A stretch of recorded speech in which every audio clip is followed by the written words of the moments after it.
Hi, everyone. This is Catching Up with the Nerds with your hosts, Tom and JC, and our special guest, David.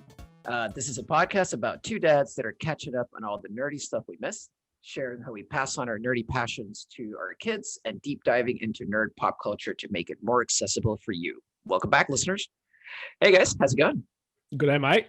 All good, all good, all good. Yeah. Shall we do our intros? David, you want to kick us off? I can do. My name is David Sago. I mostly podcast these days. I like to do the production side of things, editing, work with ideas and things like that. I am a nerd, self-confessed. I'm out of the closet. I'm into Marvel comics and the comic book universe. I'm big into computer games. Originally a Nintendo guy up until the PlayStation 4 when I crossed over. And I think that is all. I think that's all. I dabble in a little bit of anime. Just enough. Nice. Nice. All right, my turn. My name is Tom. I am 50% of the Catching Up with the Nerd podcast. I'm also 25% of the Grit and Grind basketball podcast. So it gives me 75% podcaster, 100% French. What do I like? Video games. I love my PlayStation 5, which is currently being abused by my son. He's also playing on the Switch these days. It's quite interesting. I love movies. I love Marvel comics. I love DC comics. I love Batman. And I love everything that is nerdy, how that has to do with technology. And in my spare time, I've been messing with old consoles and trying to refurbish them and make them work again because they deserve love, guys, just like human beings. And tomorrow is Valentine's Day. So if you want to spend sexy time with your other half or with consoles, I'm open to both IDs. That's it. That's enough talking. I think you just set up a shop where you sell Valentines in the shape of like game consoles that you can send to people. Cute. Wow. Cut that from the recording. Tom, get to work, and I want 10%. Oh, why? Because I was here. Damn it. Fine. I think that shop has to have that and the whole the GameCube controller idea that I tossed out a couple of weeks ago. I still stand by that, David. I think you should take the GameCube controller. Mm-hmm. I find that thing infinitely sad. No, GameCube. Yeah, no, Nintendo 64 controller. That's it. I find that thing so satisfying. I think that should be like a fidget. You just literally unplug it and sell it to people for kids just to fidget with it all day long. I think it's fine. You get 10% too. Fine. That is our retirement. Any fidget toy that doesn't make noise is fine by me as a teacher. Yes, that's correct.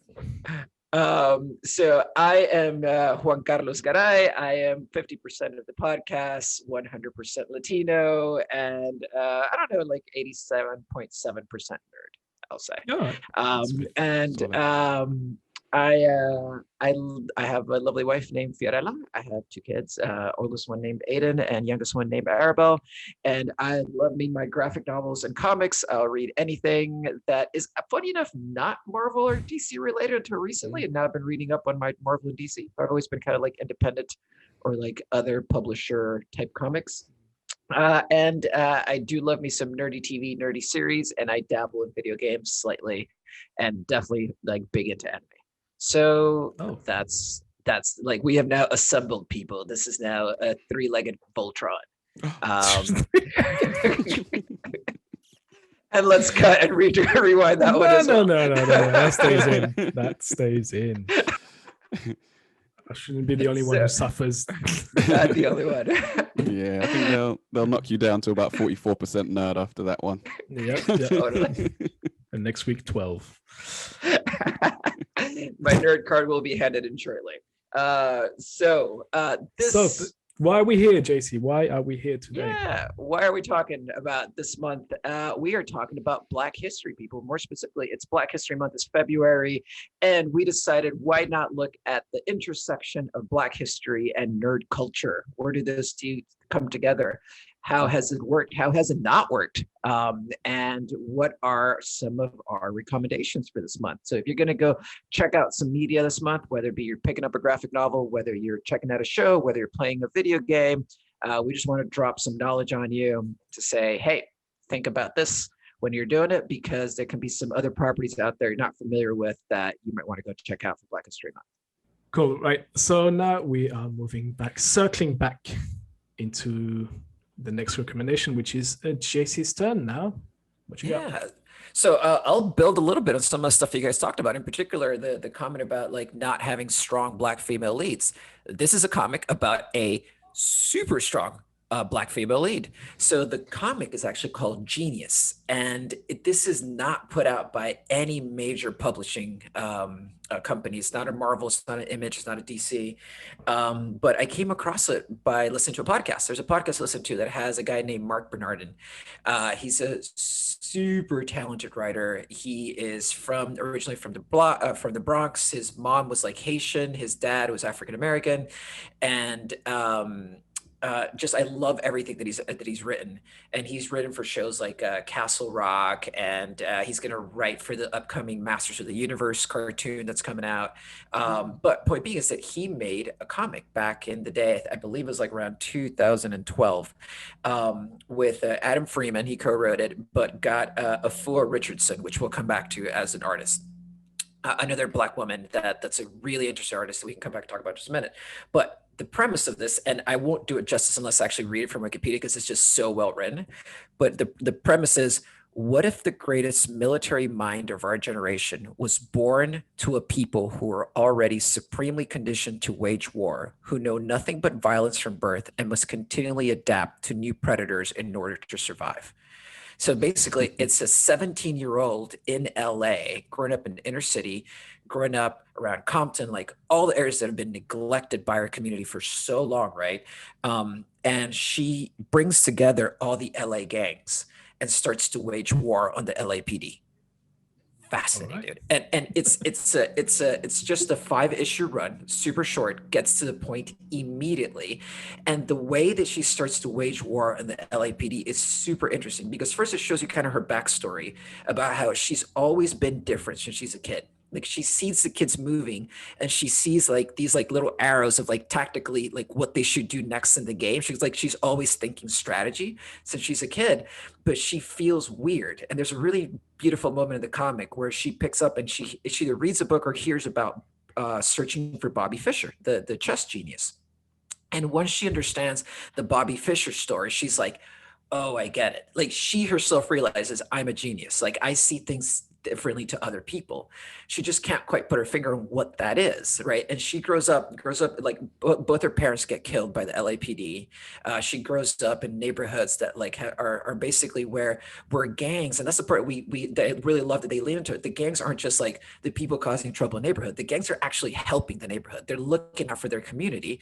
But of course, as gangs are gangs, like the problems between each other is the problem. And she finds a way to unite them by showing them if we are smart, we can actually outsmart the LAPD because they're not very organized and they're not very smart. And if we come together, we can do something. We hold a lot of power. And slowly but steadily, she starts to recruit them. And she doesn't recruit them with honey. Like she is definitely very mean to everybody there, but it's for a purpose, right? So in the kind of like Malcolm versus Martin argument, she's definitely taking the Malcolm side. But in the sense like, at the same time, she's very clear. I want to bring everybody together so we can free this community to be what it needs to be. I am not here to say what this community should be, and I am not a leader to dictate that, but I can get us out of where we are. And then they start having like all these, like she sets all these traps for the LAPD. She like draws them in and then like lights parts on fire, like all this like that would play out so cool, like in a series. There's some great action scenes. And then I don't want to spoil the end, but she knows that she is fighting a war that she is not going to win, but she's there to win the battle. And then it leads on to, and there's actually a second version of it that they came out. This like they put another 5 issues a couple of years later. But I can't talk about this without spoiling them for this one. But I can just gonna say, if you can find it anywhere, it is well worth picking up. I actually managed to get it from our local library, so definitely in the States is widely available. Don't know about the UK, but it's just super nicely done. And then just checking on Amazon, it looks like it's not an easy one to get a hold of. So yeah, I think it's a little bit tricky, and definitely in the States it's possible. In the UK, it might be a little trickier, but you can order from the States or possibly find like a web version of it. Highly recommend it, and check out everything that Afua Richardson does. Afua Richardson, like the art on this is awesome, and she's gone on to actually do art for Lovecraft Country, which, as you know, Tom, is one of my favorite shows of last year. So all the art that the little girl shows her mom to take on those trips with her, like she's always like, the little girl's always like writing on this, like all these like superhero art for her dad to take on her trips. Afua Richardson does all that art, and she's been very involved with like the art around the Lovecraft Country. Just really talented illustrator to follow for sure. Like, and she's picking up a lot of really interesting IP to work on for sure that Marvel's giving her. So that's genius, guys. Genius. Yeah, no, it looks great. I like the artwork. Also, Mark Bernardin is really such a cool guy. Like if you've watched his podcast, he's co-hosting with Kevin Smith. Is it Fat Man Beyond? Yeah, it's funny as hell. Also, if you, I'm a big fan of that. I do have to put it on sometime. Was washing the dishes, and I want to listen to something cool and funny. It's actually one of the things that I think it's in LA. I think they're hosting that in LA somewhere. They do theirs live. Yeah. They do theirs live. So that's what I was gonna say. It's like if one day I get to LA, I think I'd like to get some tickets to go and see them if that's ever a thing ever again. But yeah, it's funny because I didn't know that he was also writing. I know he's a writer, but I didn't know he did a comic though. So he's actually doing another comic right now. He's writing, Marvel has just come out with a new series, which is, the premise is, what if the superheroes that we know hadn't become superheroes? So Mark Bernardin is actually writing the one for Peter Parker called Shutterbug. And it's what does Peter Parker's life look like if he never gets bitten by the spider, if he never becomes Spider-Man? So it's part of the what if series, right? Kind of, yeah. They're calling it something different now, though, with this new launch. They're doing it across a bunch of heroes. I'm trying to see. Is it? No, it's not Masters of the Universe. No, it's not that. That's on Netflix. No, this is a comic. Yeah, Masters of the Universe is the animated series he's writing on as well. Ooh, I like that. That's a good one. Dave, any questions to our dear JC about Genius? Or shall we move on to your recommendation? No, I find it really interesting that it's a set in that setting. Like when you described what the genius was, like that premise of taking someone who was in that situation and hearing you sort of go through it, and I was just listening carefully for where I would place that type of person. Is very interesting that it ends up being set in Compton in LA, where the situation over there is like the perfect example of how systemic racism has oppressed a group of people, like with the whole housing situation and redlining and all of those like systemic things that were put in place specifically to hold Black people back from owning property and moving up and moving on and bettering themselves. Compton is a microcosm of oppression, essentially. But so much greatness has come out of there, and it's interesting for it to be called genius and be set in Compton when we've seen so many geniuses rise up and out of that environment. It's kind of meta. Yep. Shout out to Dr. Dre. Shout out to Dr. Dre. Kendrick. But no, also to me, one of the things that I love about it is like, it feels it feels like it takes the interesting elements of movements like the Black Panthers, for example, where like the stereotype that unfortunately like a lot of our racist institutes want us to believe is like Black Panthers they're militant and violent, but they leave out the part where like the Black Panthers were super involved in the community, like for kids thing going on for years, even after the Black Panthers were done, actually. And they were so involved in the community because they came from the community, right? Yeah. And they reached out and connected with like local gangs and stuff to like work with the community. And that's the things I loved about this. This is a story about liberation, not of her. Because actually, it's not her personal liberation; it's the liberation of her community, and that's some of the things in it that I really, really enjoyed about it. That was cool, and I wish that we could get more stories like this. Even this story, wish we got more issues because there's only 10 issues, and apparently at some point, Mark Bernardin got an offer to get it picked up for TV, and they were going to change the premise completely. And he's like, nope. And that's the things I really respect about him. He's like, as much as I'm going to cash out right now, I'm not going to sell you my IP because you're just going to do it the wrong way. And I really respect him for that. That's super cool that he's held on to. So hopefully at some point in the future, we actually get the version that we should get of this character. That'd be cool. It's funny you mentioned that about the Black Panthers because also the Bloods and Crips were both created to protect the community from the police. Correct. So it carries on that same lineage. Obviously, as you said, the gangs have their own feud going on, and that has sort of corrupted the whole concept. But this is largely the way that things go, right? An organization is created with the interest of the community at heart, and then along the way, human nature gets in the way. Yes, exactly. Deviates. Yep, exactly. So off the back of this one, say if this is something that sounds interesting, definitely check out Lovecraft Country. I could an entire show about Lovecraft Country. We will, JC.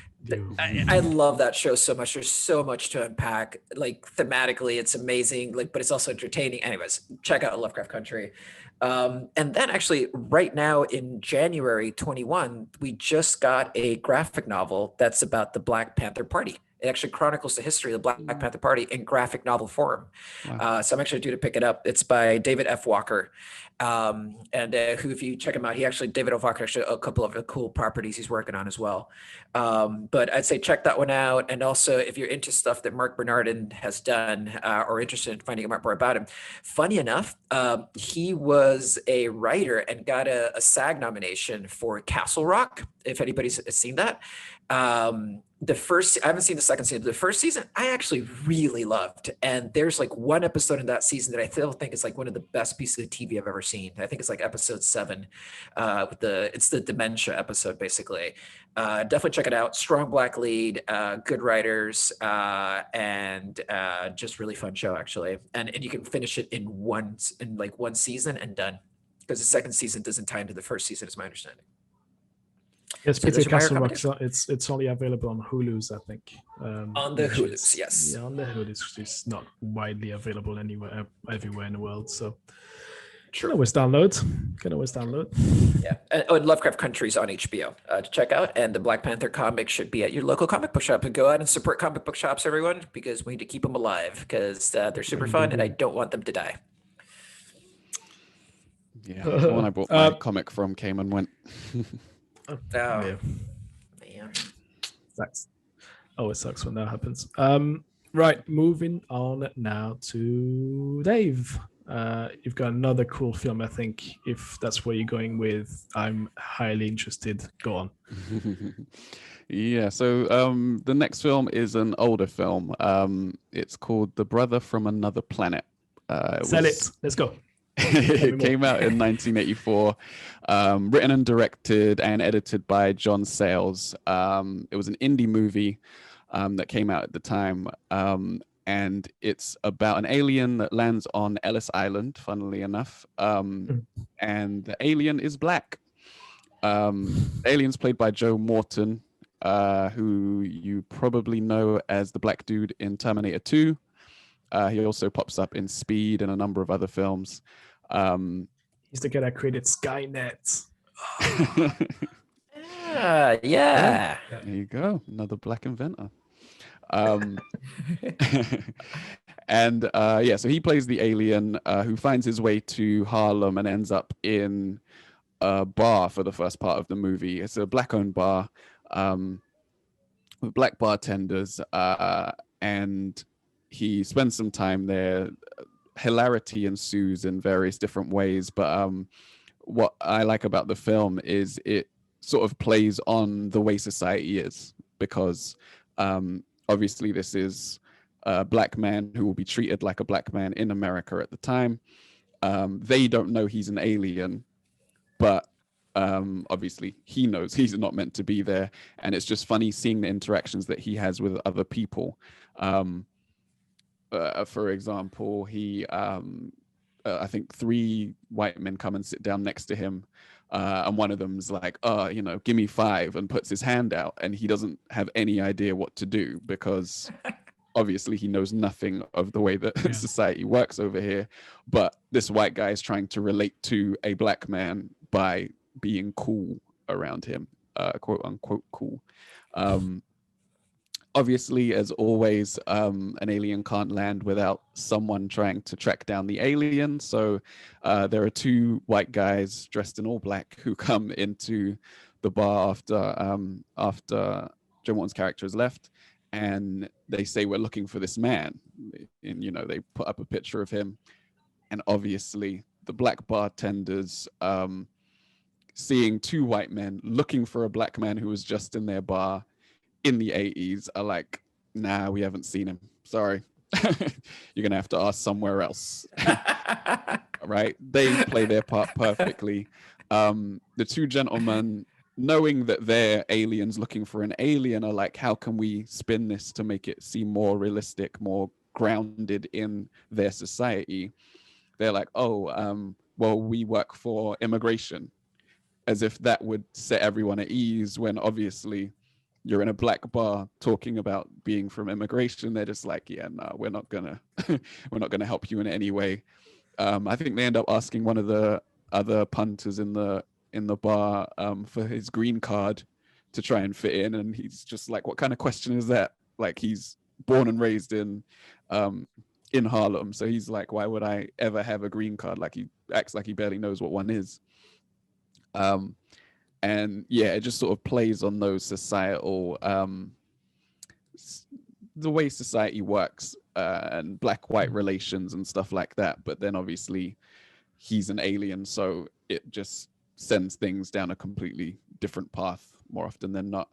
The film is available in America on Hulu as well. I'm not sure if we have access to it over here.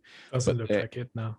There is a channel called, let me see if I can find it. There is a channel called, is it Retrospective? Yes, but yeah, I think it's Retrospective. I think you're right. Yeah, is it just Retrospective? I think it's called that have like a long, I'm not sure if they commentate over it, but they have a long video where they go over the film and sort of give it its dues. So yeah, I think it is the full movie. Yeah, if you go to the Retrospective channel. Yeah, no, I'm not seeing it, but yeah, it's definitely not on Netflix. That would have been a cool thing to watch. There's a bunch of famous actors in there as well. And by the way, Joe Morton, Cyborg's dad. Yes. Yes. Bringing it back to the nerd. Actually, I'm looking at his filmography. This guy was in MASH. And now is Cyborg's dad. Like he's got like a like Samuel L. Jackson sort of career. Like he's done a ton, man. Yeah. Like you could do just an entire podcast just talking about his filmography, because he actually has been in really interesting films. He's in a lot of good movies, like big productions, like Justice League. So if you go on his IMDb, it's like Godzilla, Justice League, Batman, Superman. He was in Speed 2, Cruise Control. Yes. Like carried over. At that point, he just should have retired, man. Oh my God, his name in Speed is Herb. Want that vision, anyone?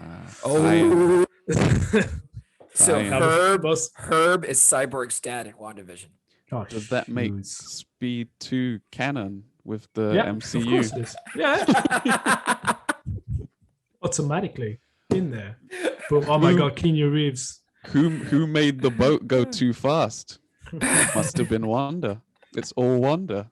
It's all wonder. So The again, boat, the bus, all of it. those numbers. That's madness. Yeah. The bus was just running back to the hex where it needed to be. There you go. My God, that's Pull the back in. engineer. Oh my God! Oh no, my God, getting ahead of. That's the engineer. It's Of Cyber. course. It's got to be Joe Morton's character who made Skynet. Exactly. Oh my, it Or- all makes sense. Oh wait, no, but this is an interesting one. Reed Richards recast as Joe Martin. Yep. Reed Richards, Sold. Black Reed Richards. If that There's- happens, There's no reason he can't be black. I want 10% of whatever it is we get for guessing right. Damn it. Spoiler alert, Dave wants 10% of everything, always. No, but coming back to the movie we're talking about, Yeah. funny enough, as you were going through it, the thing that popped in my mind, and this is going to be really weird, but I started thinking about Paddington. So at some point I read in some it was either a video essay or an article I read about how actually Paddington is a little bit of a metaphor for the immigrant experience in the UK, and then in particular because it's set in West London and because of where it's set, it's like a lot of people think that it's actually an indication of like specifically the West Indian experience coming to London. Okay. Yeah. And it just made me think of things like how we don't have more movies about this, because whether it be from an immigrant perspective, from kind of whether it be if you're coming in from Africa into the UK, if you were brought from Africa forcibly to the United States, or just like generally as an immigrant going anywhere in the world as a Black person, there is an alien-esque experience to it. Right. And how we haven't gotten more movies like this, and the fact that we had to like sub with a bear or like make it into like a bit of a comedy that we couldn't take that topic seriously is actually honestly disappointing. Like I feel like we deserve to get that movie somehow, because it's a story that could only be told by a Black creator, right? To do it true justice, right? Yeah, and I think it's not a nerd topic or a nerd piece of work, but Small Axe seeks to sort of tell those immigrant stories from the perspective of Caribbeans and people that came in on the Windrush boats, and that is available on the BBC over here, I think. I'm not sure what outlet it's available on over there in America, but I know it's Amazon. available. Okay. Amazon. Yeah. Dude, I fully agreed. I was trying to figure out a way to bring Small Axe into this conversation. So I'm glad you brought it, because honestly, Yeah. like it was super great to watch it. But in particular, if for nothing else, for the house party episode. Oh, you like that one, yeah? Ever since like the original house party that Kid and Play did, I am yet to be moved by a house party scene as much as that one, where I was like, it really bummed me out to be in the pandemic to watch that particular scene, because I was like, oh man, I miss house parties, and this is such a good one. It's like, and it's relatable because that's where we were like, man, when we were kids, it's like we had to like figure out who had a speaker and kind of like put it together and kind of like make it work. And he threw these house parties, they're all janky and stuff, but because of the music, it didn't matter that people are there. So I don't know. I could gush all day about Small Axe. I really enjoyed it. Yeah, it's amazing. So and yeah, check another that one on out my if you list. Yeah. for sure. Yeah. And the trial episode, I still stand by this. I think that episode is what the trial of the Chicago 7 should have been. I think Steve McQueen did a better job doing that than in that episode than the entire movie that Aaron Sorkin did. But yet there's no Oscar nod, I'm sure. So it's one of those things. Oh man, now I've got to go and watch it. Yeah, no, it's amazing. It's amazing. I definitely highly recommend that. Yeah, I'll be referring back to it, I guess, later on. That Cool. we call a tease. sell that shit. Sell it. All right, cool. Am I next? Yes, Am I next? I've lost the train. Let me jump back on the train. So again, I'm sticking to my theme of talking about Black creators and entertainers. And I thought, you know what, we're in the same game. I want to talk about YouTubers, and I've got a list. I've got 3 on my list, but I think the first 2 are really the ones that I've been watching and enjoying their content. So I thought, let's go into it. So the first one I'm going to talk about is Lamar Wilson, who's this very entertaining guy who talks of everything that is to do with nerd culture and video games, and again, everything. He's pretty much like us. He actually, we should try and get him on the podcast. That'd be awesome. And he's aimed at more of a kid's audience due to his background, which I'll get into shortly. And I know Emily's I think that's the first YouTuber she actually subscribed to. And she actually loves everything that he does. She's on it right away. So Lamar is this very bubbly guy. He's like larger than life type of person that loves to share anything that has to do with the nerd culture, and it's coming across as almost like his child, like adult, but like very endearing, very nice, very like you almost want him to be your friend to that point, like or your neighbor or your roommate or whatever. So he's that type of cool guy that you want in your life, because he can talk about nerdy stuff all day long, and he'll pass you the controller to play all of the games he's got on his Xbox One and his Switch. But he does a lot of great content that is aimed, I think, almost to a fault to kids, like let's say from 8 to 15-year-old kids on the YouTubes. So who is Lamar, I hear you ask? Who is Lamar, Tom? Oh, JC again, great question. Very so Lamar, timely. I know, right? Twice. Suspicious. So he started working with as a customer service employee, like in the business that had to do with technology, and you can tell that he's used to talk to people, and that's where he got his ways of talking to people. So he was helping out people on a daily basis, and for a while he did that, and then moved on to being a school teacher, elementary school teacher, and I think that was in Chicago, if I'm not wrong. So he was largely teaching kids in the grades 1 to 8. What age is that in the US, JC? So 1 through 8. That's 7 through 14. Okay. So that's the sort of, and you can tell again that's sticking to his targeted audience on YouTube, right? You can tell he's used that experience of being a school teacher for them, and he's transferred that onto this YouTube channel.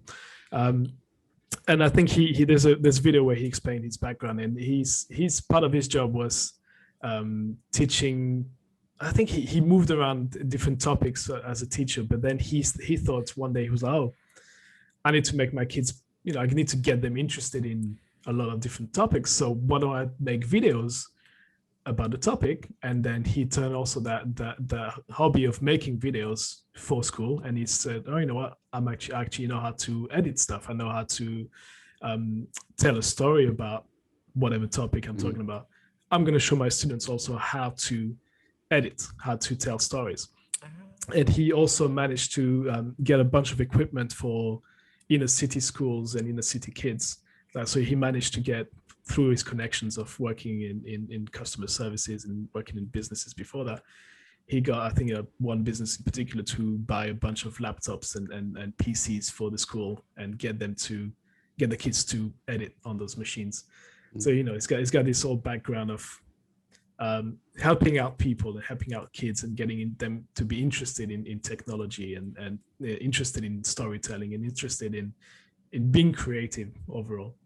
And I think moving forward, he's left now the teaching world and launched himself into being an online presence. And I think he launched, what was it, like back in 2008, something like that, when he started really getting into YouTube. And he thought, I think the first videos and the first thing he's done it's pretty much in the same veins, like trying to teach people about stuff. But then he slightly moved away from that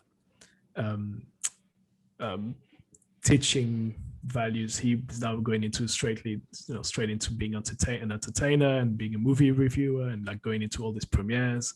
And also, funny enough, he also does a lot of reviews on Oreos cookies. That's one of his things. Like he gets a lot of love from Oreos. He's just like dipping Oreos in milk and then telling you like there's a new flavor out, and which is why Emily loves him so much.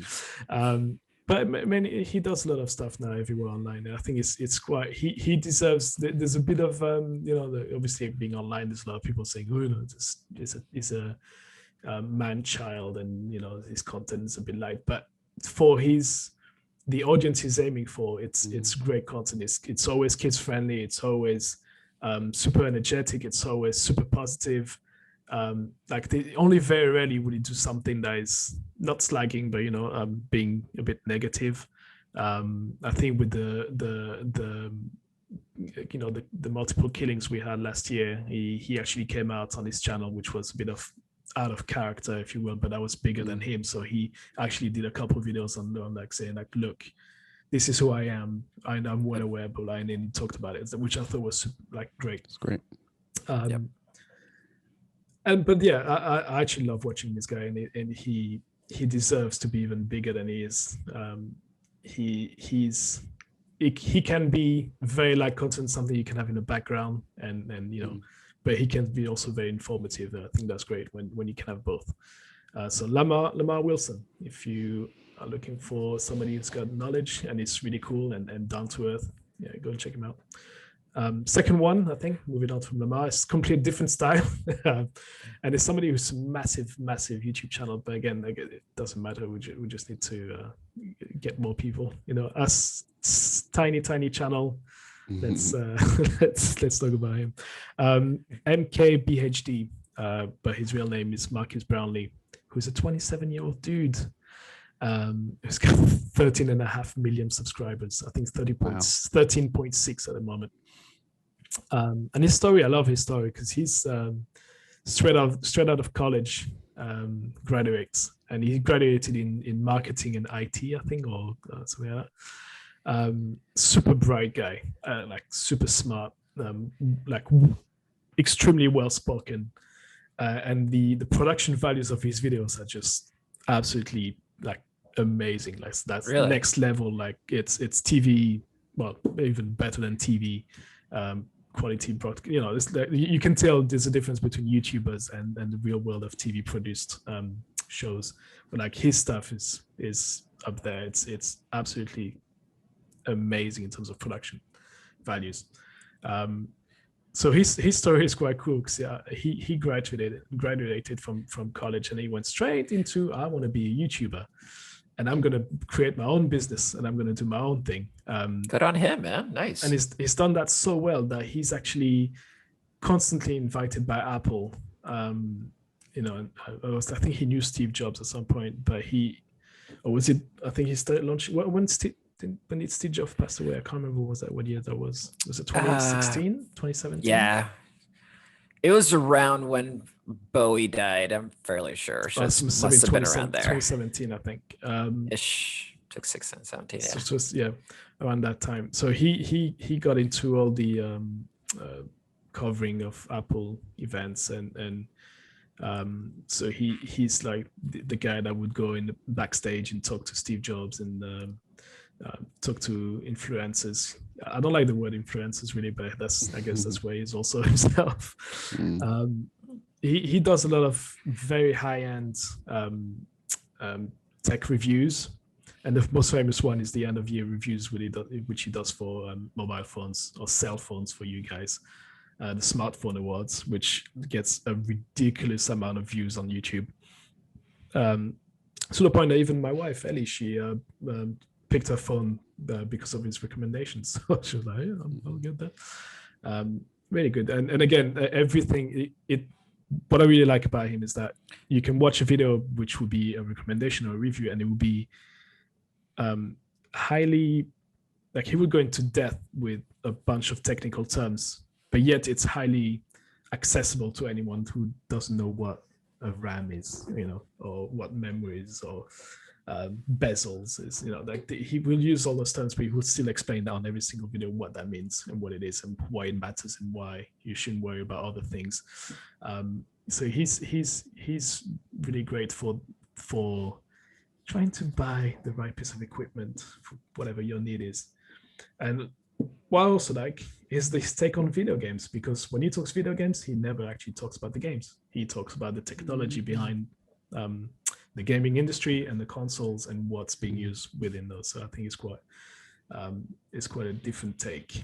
And then recently, again, to wrap up on Marquis, he's been interviewing a lot of big people. He's got his own podcast now, which is also doing very well. And he's got, he got Obama there, he got Bill Gates, Mark Zuckerberg, and deGrasse Tyson. And I think he also got a private tour of the Tesla offices and production lines by Elon Musk. So that's like, guy went from, this is my first job out of uni. I'm just gonna hang out with Obama. Gonna make a bunch of YouTube videos. So parents, if your kids are telling you, I'm gonna be a YouTuber, dad, tell them yes. Look at Marcus Bradley. That's great. Yeah, it's a great success story. Look at how well we've done. We've done. Parents, tell them you want 10%. Dave, you can get 10% of Marcus Bradley. I think you'll do well. He's driving a Tesla around. I guess he's doing okay for himself. I think the funny anecdote about him is that he's a professional ultimate frisbee player. And I was like, what the hell is this? And that's literally what you think it is. It's teams of people grown-ups playing frisbee. Right. I've never heard of it before. I didn't know it was a professional sport. That's what I mean. Obviously frisbee, but okay. I'm just gonna say one thing. This clearly has to be a milestone for diversity and inclusion, because if there's someone blind playing ultimate frisbee, a milestone has been reached. Dude, that's for sure. I mean, this that was the whitest sport ever imagined. Yeah, exactly. Well, that and cricket. No, probably not. No, not even cricket. No. Ultimate frisbee is way up. I think cricket. I think England. Outside of London, England. So MKBHD. If you need entertaining but yet ultra informative content, then go ahead. I think I just want to mention also a Black Nerd Comedy, who is also extremely famous, and he's more known for like geeky entertainment and fandom stuff and retro stuff. So it's like he goes back and watches 80s and 90s movies and stuff, and it's like the way he's writing. He's a great writer, so like all of his comedy is like always on point, and he'll do movie reviews also. So he does that very well. I'm not a big fan of his rants because I think he takes them too far, but again, it's super fun. It's also very, very funny. I like his vlogs and I like his reviews. I think he's always on point. But yeah, I thought I'd mention him too. He's also massive online. You just go look him up, he'll be there. I guess a couple of the name drops. Soldiers Knows Best, who also does reviews, and Take Me Out, who is a female nerd. And I think that's quite a very unique perspective, because we don't see a lot of that on YouTube. I think it's mainly when you get. I'm trying to think if there's a lot of female tech reviewers or nerds that are on the same levels with Black Nerd Comedy and Lamar Wilson. I can't think of any. It's another subject. So weirdly, as you're saying this, the thought that came to my head was oddly Stuart Scott.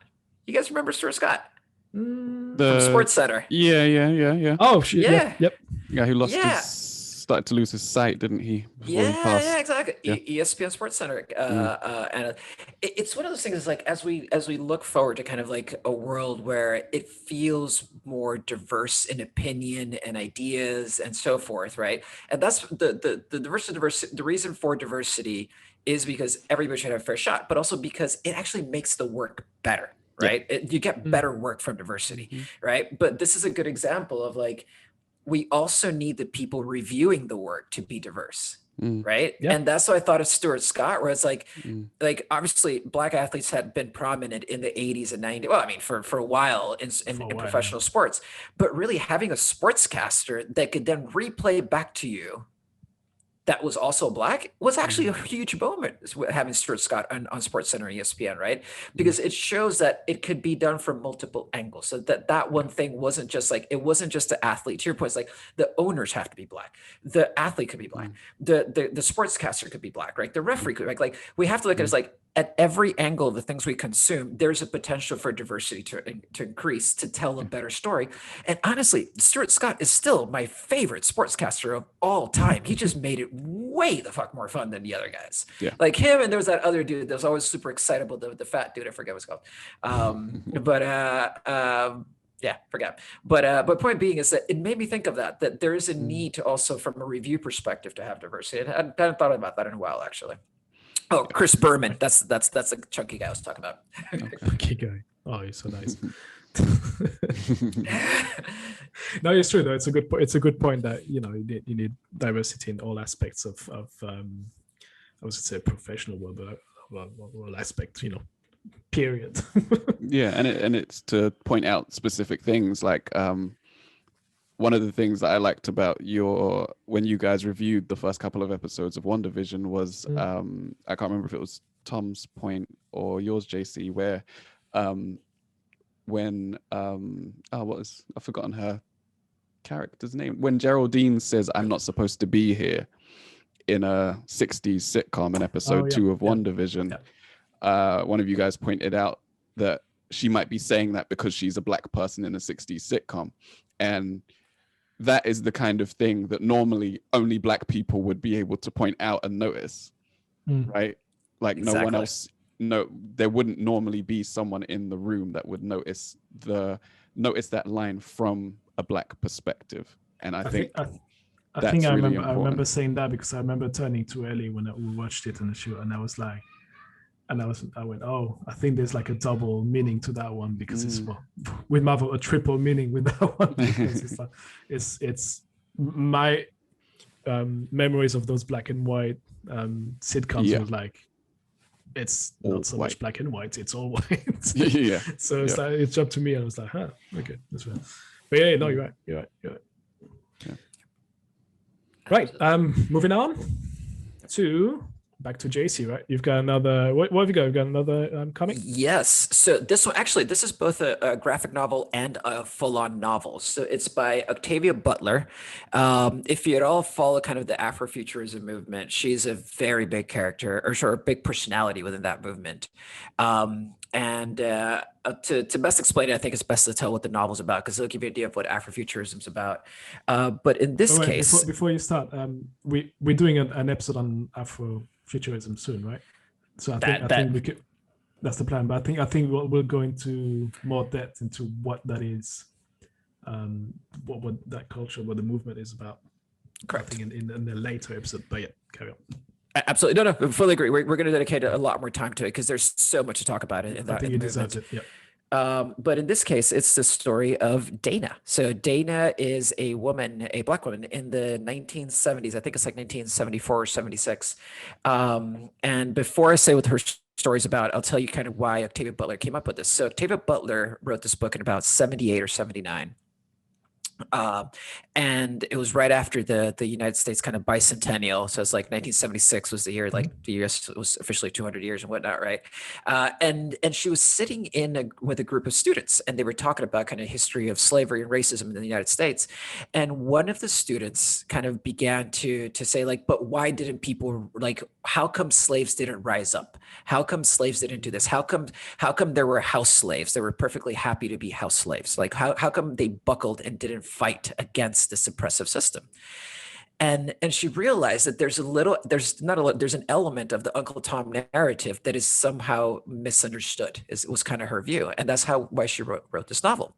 So the novel is about a woman that keeps getting sent back through time. So she's in 1974, 76, and she goes back through time to the days of slavery. So she's in the antebellum South on a plantation filled with slaves, white owners, like stereotypical thing that you think of when you think of kind of like the racist South. But she doesn't know why she's arriving there. All she knows is that she starts to figure out that some of these people are actually her ancestors. and there's some sort of connection she has into that plantation, and she has to just assimilate and just kind of become part of the crew, and she becomes one of the house servants for the plantation owner, and she takes on the role. She knows because she's read the history. That's the thing. She's actually well read in this history. She's not just coming out of like, oh, I don't know anything about history. Like she's very well read. She knows exactly how she should behave. What are the things that she should do to basically fly under the radar until she wants to get back to her time.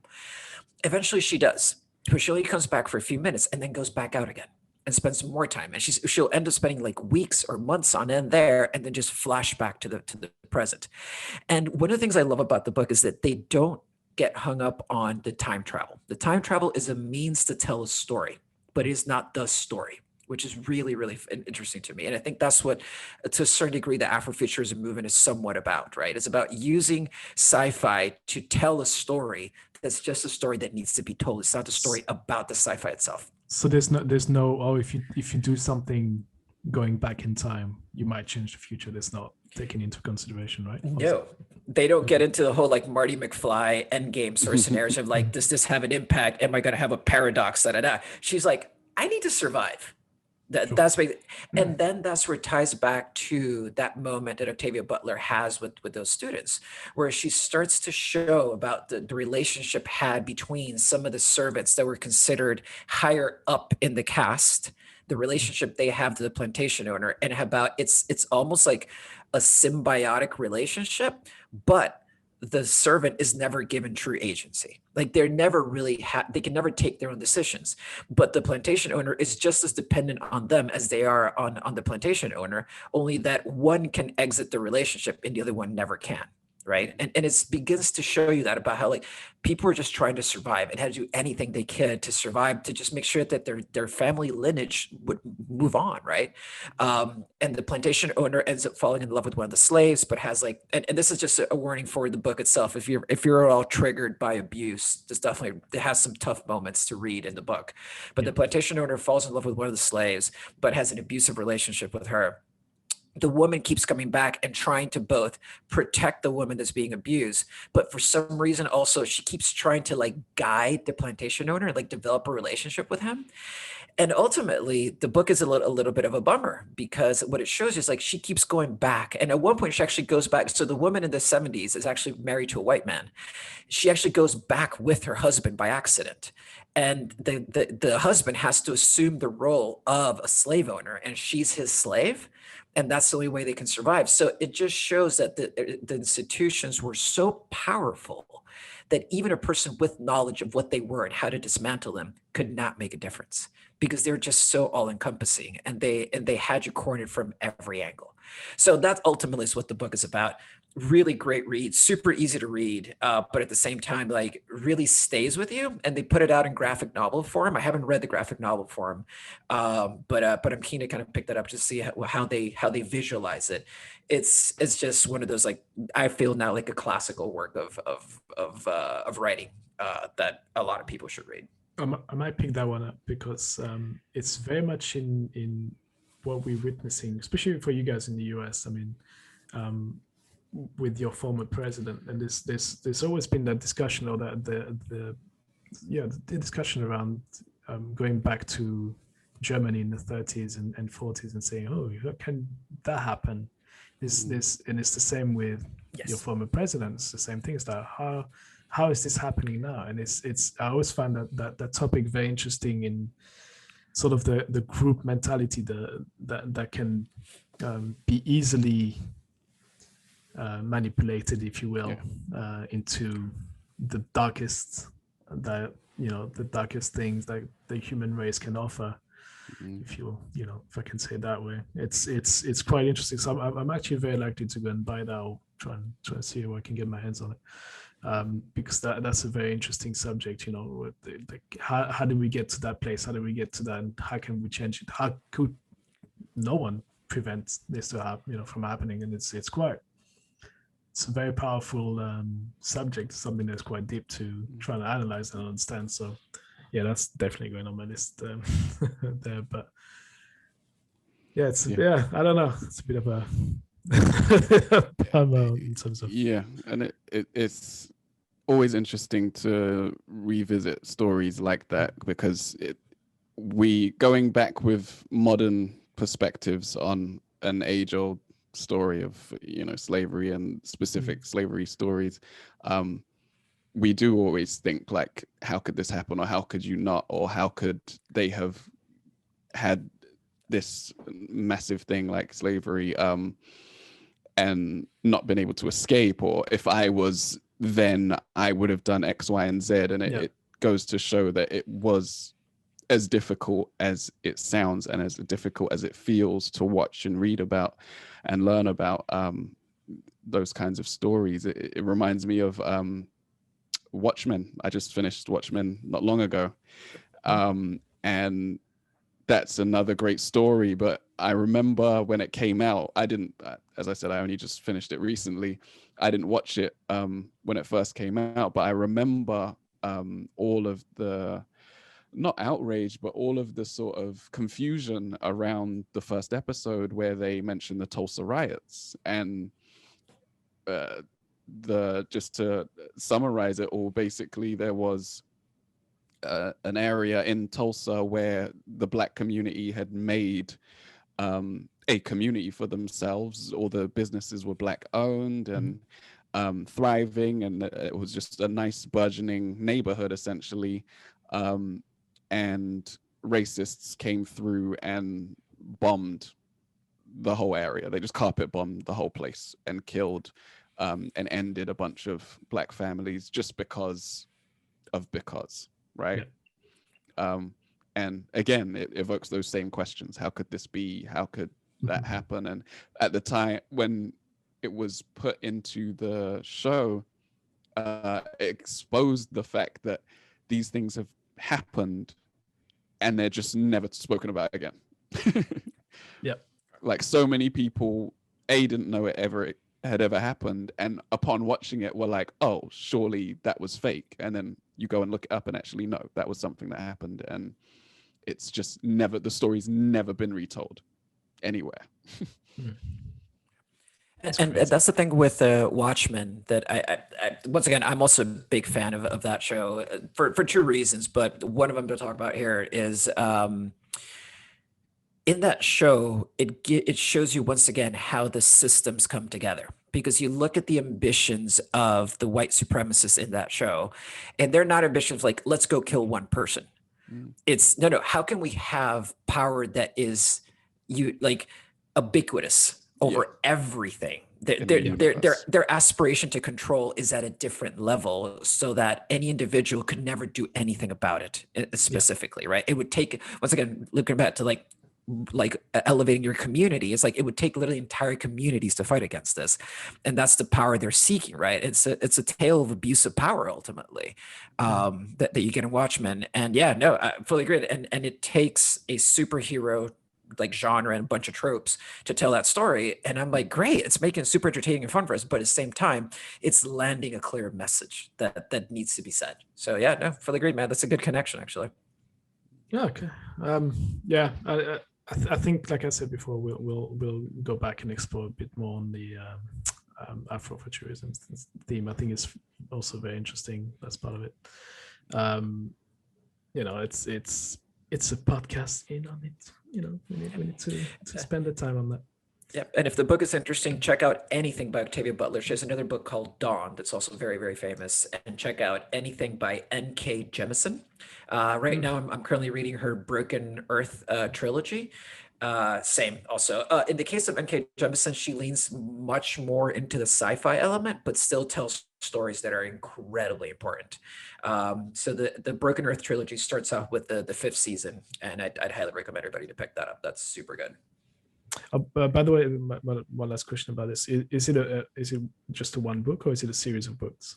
It's a one book. You can get it on Amazon. Yeah, most libraries should have it. You can get it on Amazon. It's been around for a while. Yeah. Okay, cool. And the graphic. Oh, actually, if you can pick up the graphic novel version, you can help out your local comic store. Will do. There you go. All right. I think we are now ready to move on. I think the last recommendation of the episode. Yeah. And we're going back to Dave, because Dave wants to talk about something that he liked, which is what we're doing on this podcast. So, so my last recommendation, oh, what's happened there, is a film called Pacific Rim Uprising. It's the sequel to the original Pacific Rim movie. And I'm not recommending the film necessarily, but I wanted to highlight the film because it was co-produced by UpperRoom Entertainment Limited, and that is a Black-owned production company started by John Boyega, who, as you know, or probably know, was the lead actor in the film. He has spoken about this himself. I'm sure you can find some interviews about it, but basically he sought to create a production company that was capable of just telling stories, right? Because as we talked about in pre-production, we've gotten to the point where we can have an all-black a near all-black cast in Black Panther, but that film is also poignant because it had a Black director, and we have Black directors in Ryan Coogler, in Ava DuVernay, in Spike Lee, who have been able to get films made, and that is no small feat for Black people, for the Black community. And then it's like, well, we can have a film directed by Ryan Coogler and starring an all-black cast, but then what about the production side of things? And this is a film where the production was largely done by a Black-owned business and Black producers. And it's just that theme of being able to be in the room at all of these different stages of creating a product, creating a film, creating a book, a comic, whatever the medium is. I just wanted to, just to shine a light on that side of things as well, because as we mentioned with diversity, it's important to have people at all stages for representation's sake. Building on that, John Boyega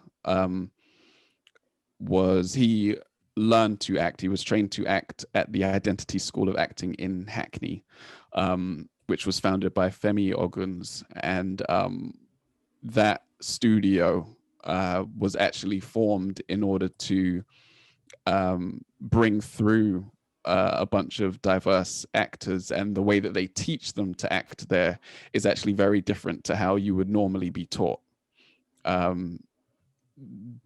Because not only because you're being taught by a Black person, but because they just have different creative ways of teaching people to act. And they've produced not only John Boyega, but Malachi Kirby. All right. You will have seen in a bunch of different stuff. He's in Black Mirror. He was in Roots. Yep. Letitia Wright as well, who we mentioned earlier, came through that same academy. Melanie Liberd, and there's a bunch of others who have come through there and gone on to greater things. And I just felt it was important to highlight that side of things. It's the acting schools, it's the production companies, and it's all of these other people. Who the actors have the names that you'll know, the directors you might know, and then everyone else is just sort of by the wayside. But it's important to have diversity at all levels of the entertainment industry. Now, if you want me to do a bit of an Easter egg stuff, you know where obviously John Boyega's parents are from? Nigeria. Sure. There's one big city in Nigeria. Also, if you can refer to the last episode, John Boyega was part of he was in Wandsworth, which is where both you. Hang on, is Tooting in Wandsworth? Tooting is in Wandsworth. It is in Wandsworth. Yes, of course it is. Wandsworth he attended South Thames College. South Thames College. Look at famous made famous by I'm sure- JC's. I'm sure he met someone there from Lagos. Well, he was Lagos. there. There's no way he couldn't have. But anyway, going back to the topic though, it's I think it's vastly important that we also shine a light on the, like I said, the guys that are behind the movie stars and they're making everything, because there's no movies without them. So and it's good that it's also, there has to be also diversified in those ways, because it is, myself I've worked for the last over 15 years in the film and movies industry, and it's true that there's a lack of diversity, and I know companies are pushing for that. It's quite interesting to see that push being made, and there's now been, I guess it depends on the company, but it's also being widely discussed and openly discussed is what I'm looking for. And it's great that he also himself, knowing what it takes to be an actor and to be in front of the camera, that he knows that, look, we also need to expand that, using my fame, using my name, using the money that I've got, the fact that I can attract bigger players with money and create companies that are owned by Black people. I think it's a great thing to do. I think it has to be done, because there's it's different culture, for example, to mine, and it's that can brings different stories that are super interesting to the forefront. I think that has to be done, and then it starts from there. As soon as you can, not going to use the word control, but have an effect, an influence, exactly, on all the machine, all the cogs that are behind making sure a movie comes out or whatever it is. It doesn't have to just to be in the movie industry, but what I mean is that it's once you control all the different stages of a production, let's bring it back to the movies industry, then you can make sure that you can tell the stories you want, and you can be influential in many different ways. I think it's a great move. I'm all for that kind of stuff when you take control of backstage, if you will. But yeah, I don't know. Yeah, no, as we were talking about, I was trying to look up just like movies that were clearly produced by Black-owned companies, and that are in the nerd sphere, and it's hard. Like it's very hard. Like I was looking through a few, but none of them totally fit the criteria. Even just finding movies that are, like I said, we talked about it before we started the show, right? That it's just, the research for the show is actually surprisingly difficult sometimes, because there's just not that intersection of Black history or Black culture and nerd culture. While from a spectator perspective has taken much better form in the last couple of years, or where like there's much more people that are like, oh, you know what, I'm Black and I'm a nerd, and it's like, I'm no longer, to your point, like I'm no longer like embarrassed to say that. You still don't have the production there to sustain the audience, I guess is my point. Like I think we're growing an audience that's bigger than the movies coming out, and we do need to. So that's why you're right. Some of these movies, they're not ostensibly, like objectively, like great. They need to exist. They need to say, we need to support them so that we can get the next version, because we want these movies to walk so that the other ones can run, right? Funny enough, I was just as we were talking about this, I started thinking about Sorry to Bother You. Did you guys ever see that one? Yeah. And that one is like, you could argue kind of dips into nerd culture, because it does have some very fantastical elements of it.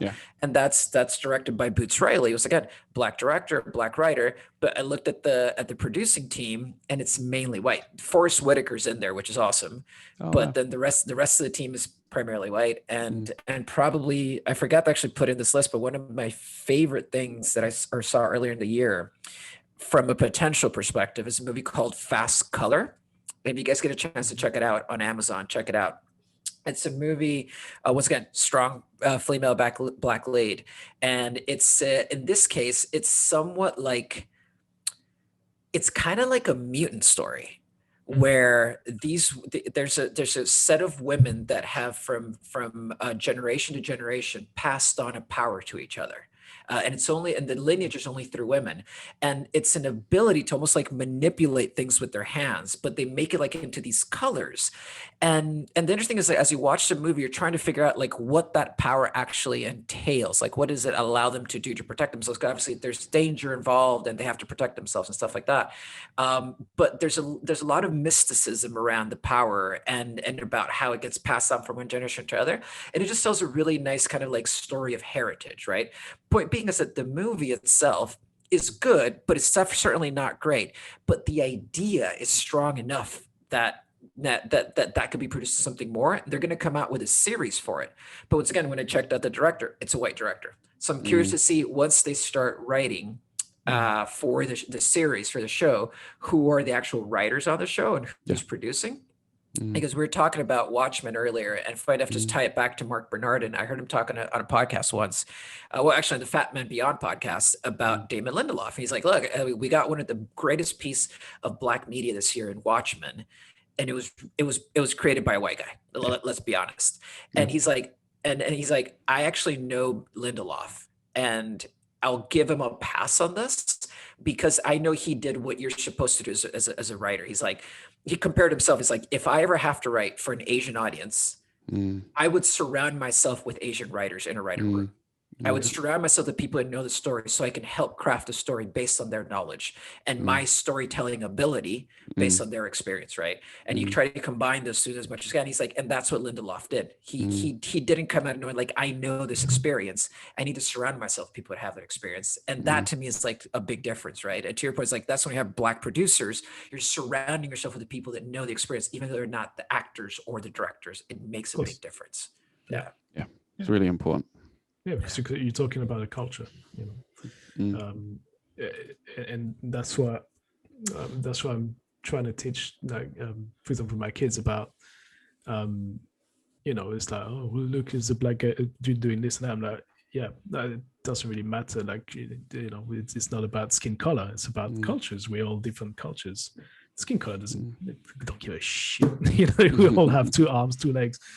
But it's the culture. It's like it's a different culture there, and that's fine to have a different upbringing and different points of references. And I think that's what makes life a cool thing to go through. You know, it's like we all bring our own different spice into it. I think that's really cool. And that's why I thought doing this recommendation episode was really interesting. You know, and doing a bit of research and see what everybody's got, and that's part of that. Right, shall we? Wrap this one up. I think we're good enough. Yes. I think it'd be a good idea. It's a good idea. Right, cool. Anyway, as we said, let's wrap that one up. Dave, thank you for joining us. I think will Dave be joining us into the next episode? I think it would be a cool idea to have I'll you back see on. what I can do. Yeah. Talk to your lawyers, talk to your PA, see what they say. Talk to your people, talk to our people. Our people are just us, unfortunately. We are everything. Lawyers, you know, CEOs, whatever. Yeah. All right, anyway, thanks for joining us, Dave, again. Plug your podcast. Plug your stuff. I am 1/4. Well, I don't know. 25%. No, you're more than that. We have social media people. Sure. 1/5 of the Grit and Grime basketball podcast. We release episodes every week. This week we put out an episode about various shooting guards, and we rank them in order of how good we think they are. Dame. He's not. And in the coming week, so at some point shortly after this episode airs, I would expect, we will be listing our all-star teams for the all-star game. Yep. Vote for Luca. All right. If you know, you know. Anyway, so thanks, Andoyev. And JC, thank you for joining again one more time. We are here every week, and you are here every week. Yeah. That's awesome.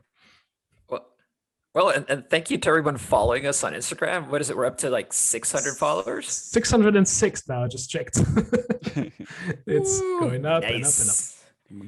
But yeah, so yeah, Thanks, thank you everyone. for everyone who's following us on social media. That means a lot to us. We didn't expect to be at 600 after 2 or 3 months of being an actual podcast, being something created so recently. So it's quite awesome to see.